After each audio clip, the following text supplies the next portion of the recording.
చెల్లెళ్ళో, సహోదరి సహోదరులు, ఇదే మనం చేయాలి. చదువులో విజయం సాధించాలనుకుంటున్నారా? అయితే దేవుణ్ణి గట్టిగా పట్టుకోండి. ఉద్యోగంలో విజయం సాధించాలనుకుంటున్నారా? ఉన్నతమైన స్థితికి, స్థాయికి వెళ్ళాలనుకుంటున్నారా? దేవుణ్ణి గట్టిగా పట్టుకోండి.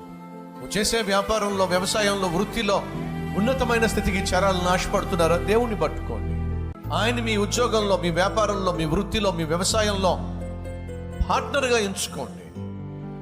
యవనస్తుడైనటువంటి హిజ్కియా దేవుణ్ణి గట్టిగా పట్టుకున్నాడు. అంతేకాకుండా మోషే ద్వారా దేవుడు అందించిన శాసనాలను చదువుతున్నారు.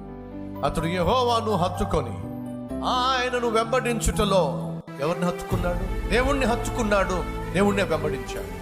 చేయాల్సిందల్లా ఒక్కటే, దేవుణ్ణి ఆశ్రయించు, దేవుని సన్నిధిని ఆశ్రయించు, ఆయన వాక్యాన్ని ఆశ్రయించు, ఆయన వాగ్దానాన్ని ఆశ్రయించు. దేవుని జీవితంలో విజయాన్ని ప్రసాదించబోతున్నాడు.